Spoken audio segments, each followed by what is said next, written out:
La historia de Alboin, rey de los lombardos, resuma crueldades. A los 4 años de su entrada en Italia fue asesinado, según la tradición, por instigación de su esposa, Rosamunda, hija del rey Cunimundo. Antes de invadir Italia, Alboin había vencido al padre de ella, obligándola luego a ser su mujer. Embriagado durante un banquete, ordenó a Rosamunda que bebiera en el cráneo de su padre, que, según antigua costumbre bárbara, habían gastado en oro para transformarlo en vaso. Parece ser que en aquel instante juró Rosamunda matar a su esposo. Más tarde, otras hordas autónomas lombardas, guiadas por jefes belicosos, se hicieron también dueñas de territorios importantes en el centro y sur de Italia. Con todo, no pudieron expugnar las fuertes murallas de Roma. Tanto Ravenna como Roma, Nápoles y el litoral de Calabria y Apulia siguieron perteneciendo al imperio bizantino. Las tribus germánicas que se asentaron en territorios del antiguo imperio romano experimentaron en general el influjo de la civilización latina mucho más que las que permanecieron en su país de origen. La diferencia existente entre romanos y germanos era clara. El poeta Sidonio Apolinar, autor galo-romano de la segunda mitad del siglo V, describe cuánto sentían los aristócratas romanos la compañía de sus huéspedes germánicos en una epístola en verso dirigida a un amigo en que se excusa de no haberle dedicado un poema de bodas, dice: ¿Cómo puedo yo escribir epitalamios si me veo obligado a sentarme a la mesa con tipos melenudos, sentir desgarrarse mis oídos con su jerga y elogiar con el rostro más serio del mundo las canciones de un grueso burgundio que alisa sus cabellos con manteca rancia? Dichosos tus ojos y oídos, que ni los ves ni los oyes. Dichosa tu nariz, que no se ve obligada desde el amanecer a respirar un aire que apesta a ajo. Más importante que saber si los germanos despertaban o no simpatía es el respeto que en general inspiraban.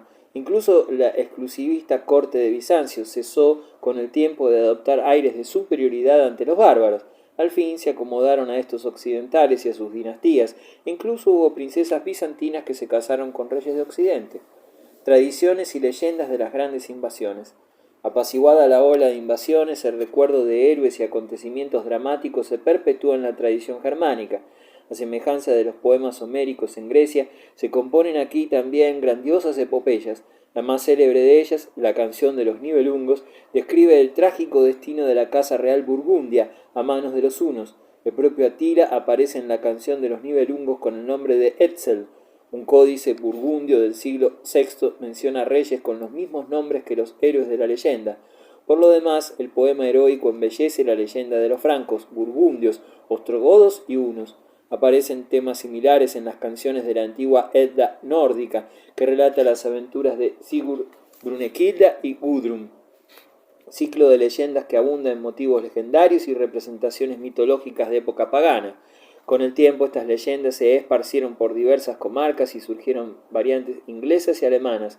Por ejemplo, bajo formas modificadas aparecen incluso en canciones populares que no ha mucho conocían todos en Dinamarca y Noruega. La canción de los Nibelungos data de comienzos del siglo XII y aparece coloreada de ideal caballeresco. La canción de los Nibelungos quedó adornada de ambientes más cortesanos. El héroe del poema es Sigfrido, que se hace famoso matando al dragón y conquistando el célebre tesoro de los Nibelungos.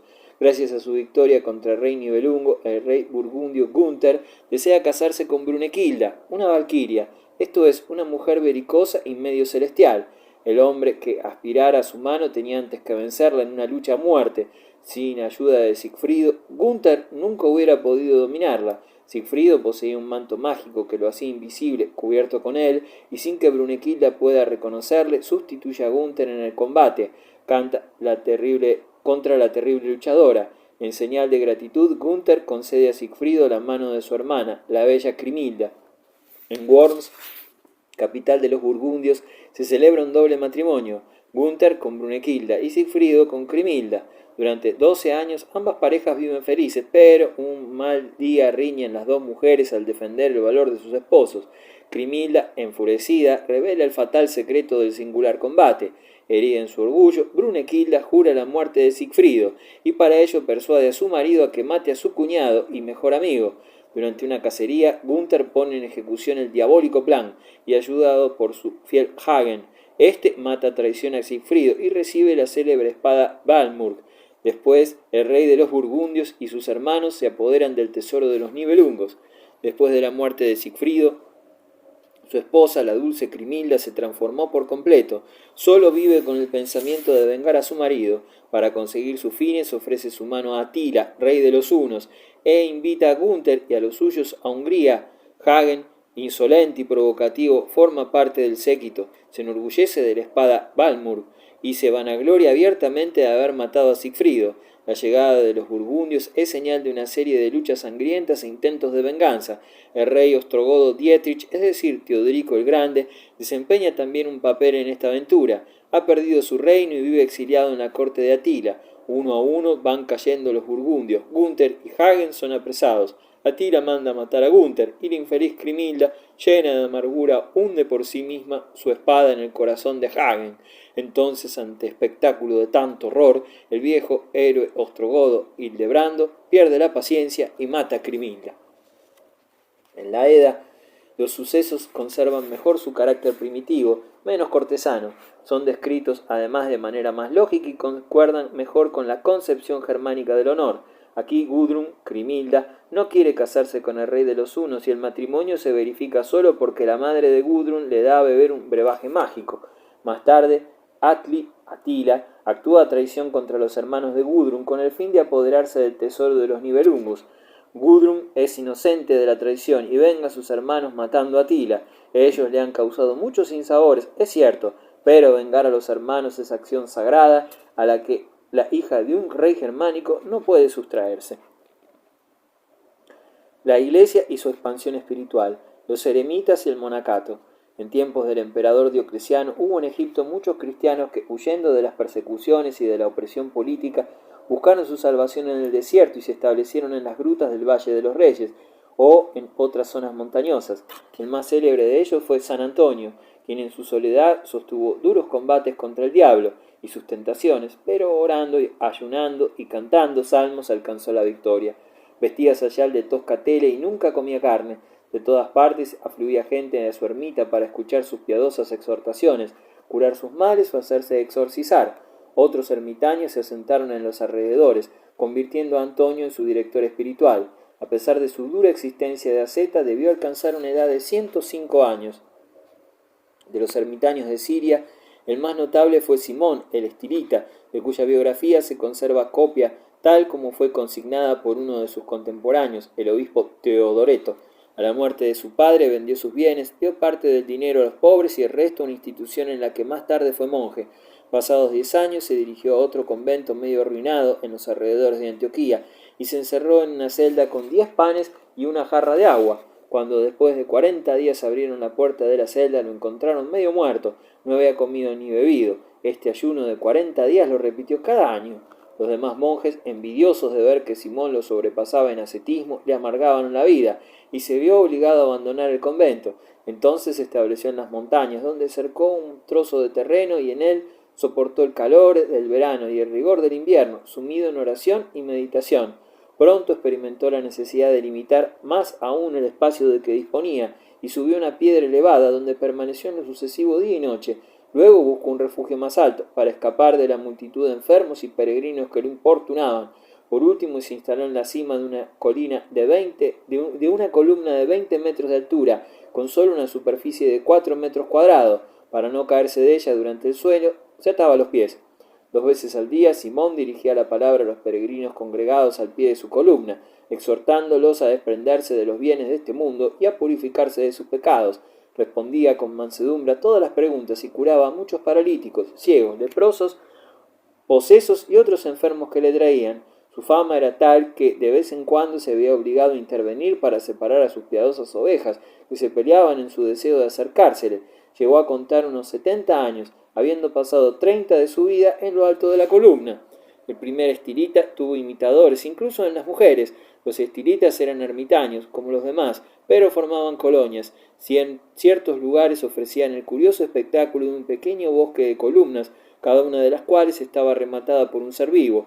Tan extraña costumbre había de ir creciendo poco a poco. Sin embargo, en el siglo XII todavía circulaban relatos maravillosos, como el de una estilita de las orillas del Jordán, visitado cada semana por 2 leones a los que daba de comer. En el siglo XIX aún existían estilitas en algunas partes de Rumania y de Georgia. Pacomio, fundador de la vida cenobítica. Se cree que el fundador de la vida en común fue el egipcio Pacomio, que a comienzos del siglo IV estableció su ermita en las cercanías de Tebas. Otros eremitas se situaron en su vecindad y acabaron formando un poblado. Un día Pacomio tuvo una visión que lo persuadió de la necesidad que tenían los ascetas de unirse en comunidad para ciertos efectos, y es así como se fundó en aquellas tierras de Anacoretas el primer cenobio que ha existido, especie de aldea en miniatura donde cada cual construía su propia ermita, se preparaba los alimentos y distribuía su tiempo a discreción, exceptuados ciertos actos litúrgicos. No hemos de confundir esta modalidad con la vida plenamente conventual. Con el tiempo, los aspirantes a la vida cenobítica eran tan numerosos que fue preciso dirigir nuevas unidades. La hermana de Pacomio fue también superiora de 12 novios de mujeres. En África del Norte y en Oriente, los hombres y las mujeres que habían hecho votos de castidad vivieron algún tiempo bajo el mismo techo, pero después ambos sexos tuvieron que ser separados. Pacomio estableció reglas para sus monjes y monjas, insistiendo en la necesidad de una obediencia absoluta al abad o a la abadesa. A diferencia de los eremitas, los monjes estaban obligados a trabajar. Se dedicaban en especial a la agricultura y al cultivo del jardín.